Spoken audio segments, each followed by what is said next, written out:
विमल बहुत परेशान था। उसे समझ में नहीं आ रहा था कि वो इस परिस्थिति से कैसे निपटे। वो अपनी माँ को बहुत चाहता था, किंतु उसकी पत्नी और बच्चे उसकी माँ से बहुत दूर भागते थे, क्योंकि उसकी माँ की एक आंख नहीं थी, साथ ही उसकी कमर भी 90 अंश पर झुकी थी।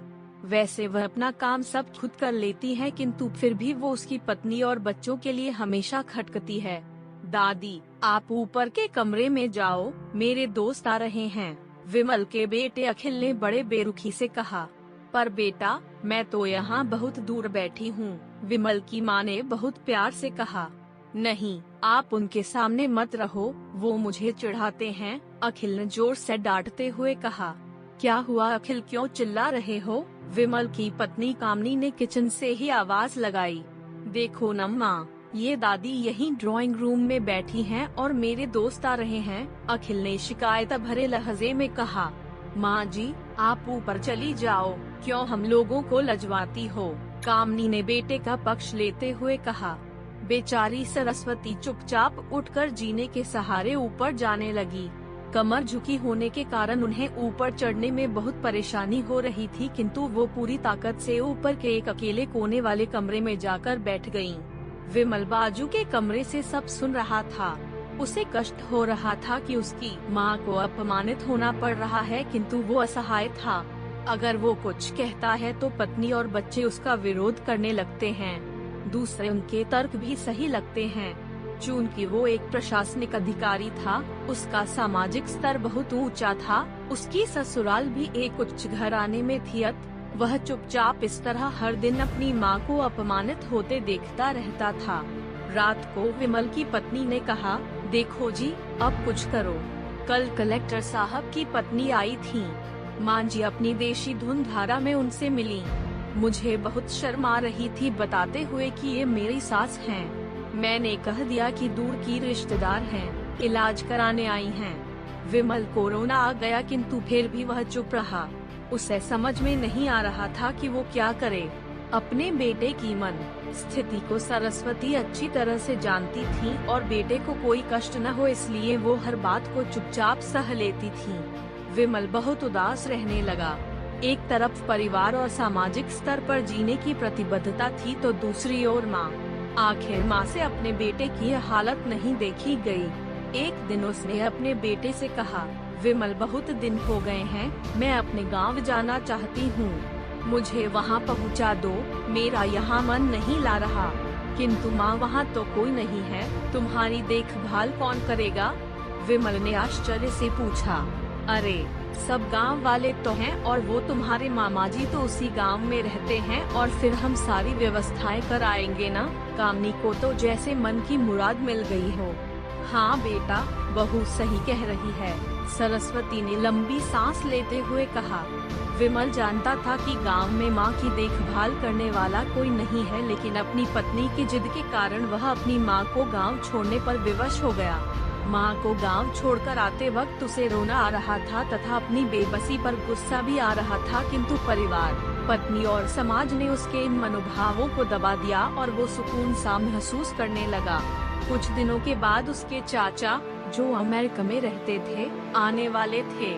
जब विमल बहुत छोटा था, उसके पिता जीवित थे तब वो भारत आए थे और उसके बाद वो अब भारत आने वाले थे। पूरा परिवार और आस पड़ोस बहुत उत्साहित था। अमेरिका से विमल के डॉक्टर चाचा आ रहे थे। डॉक्टर रमेश ने जैसे ही घर में कदम रखा, सबने मिलकर बहुत उत्साह से उनका स्वागत किया। क्यों विमल भाभी नहीं दिख रही, कहाँ हैं? डॉक्टर रमेश ने उत्सुकता पूर्वक पूछा। जी, वो गांव में रहती हैं, यहाँ उनका मन नहीं लगा, कामनी ने सपाट लहजे में उत्तर दिया। डॉक्टर रमेश ने विमल की ओर देखा तो विमल ने अपनी आंखें झुका लीं। डॉक्टर रमेश सब समझ गए। बोले, कल हम भाभी से मिलने गांव चलेंगे सब लोग। दूसरे दिन सभी लोग गांव के घर में पहुँचे। देखा कि सरस्वती को बहुत तेज बुखार है और वो पलंग पर असहाय पड़ी है। डॉक्टर रमेश दौड़कर सरस्वती के पास गए, उनके पैर छूकर रोने लगे। सरस्वती की ये हालत उनकी कल्पना से परे थी। वाह बेटा विमल, तूने तो नाम उजागर कर दिया। अपनी माँ की ये हालत देखकर तुझे तो शर्म भी नहीं आ रही होगी। डॉक्टर रमेश ने विमल को लगभग डांटते हुए कहा, नहीं देवर जी, विमल का कोई दोष नहीं है, मैं खुद गांव आई थी। सरस्वती ने अपने बेटे का बचाव किया। मुझे सब पता चल गया भाभी, आप चुप रहो। क्यों बहू, तुम्हें अपनी सास की कुरूपता पसंद नहीं है? समाज में तुम्हें नीचा देखना पड़ता है ना? डॉक्टर रमेश ने कामनी की ओर व्यंग्य से देखा। कामनी निरुत्तर होकर विमल को देखने लगी।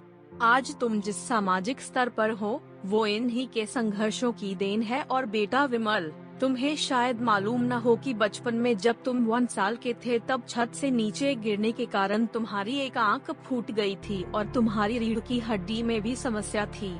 तब तुम्हारी इस कुरूप माँ ने अपनी एक आंख और अपना बोन मेरो तुम्हें देकर इतना सुंदर स्वरूप दिया था। कामनी बेटा, इतने सालों तक संघर्ष करके बेटे को प्रशासनिक अधिकारी बनाने वाली इस संघर्षशील औरत के तुम लोगों ने यह दशा कर दी। तुम्हें ईश्वर कभी माफ नहीं करेगा। डॉक्टर रमेश की आंखों से अश्रु जलधारा बह रही थी। अब भाभी, आप मेरे साथ अमेरिका जाएंगी, यहाँ इन स्वार्थी लोगों के बीच नहीं रहेंगी। डॉक्टर रमेश ने सरस्वती से कहा, विमल को तो काटो तो खून नहीं था। डॉक्टर रमेश जो उसके चाचा थे, उन्होंने जो राज बताया उसके बाद तो विमल को यही लग रहा था कि उससे ज्यादा पापी इंसान इस दुनिया में कोई और है ही नहीं। वह दौड़ता गया और माँ सरस्वती के कदमों से लिपट गया। माँ, मेरा अपराध क्षम्य है, मैं जानबूझकर चुप्पी साधे रहा, आपका अपमान करवाता रहा। अब सिर्फ आप ही उस घर में मेरे साथ रहेंगी और कोई नहीं। विमल ने आग्नेय दृष्टि से अपनी पत्नी और बच्चों को देखा। कामनी को भी बहुत पश्चाताप हो रहा था, किंतु उसकी हिम्मत नहीं हो रही थी कि वो सरस्वती से आंख मिलाए। सरस्वती ने कामनी की मन स्थिति को समझकर उसको पुचकारते हुए अपने पास बुलाया और विमल को डांटते हुए कहा, खबरदार, जो मेरी बहू को मुझसे अलग करने की कोशिश की तो तुझे ही घर से बाहर निकाल दूंगी। कामनी और बच्चों ने सरस्वती के पैर पड़ते हुए अपने व्यवहार पर माफी मांगी और मां के हृदय ने सबको माफ कर दिया।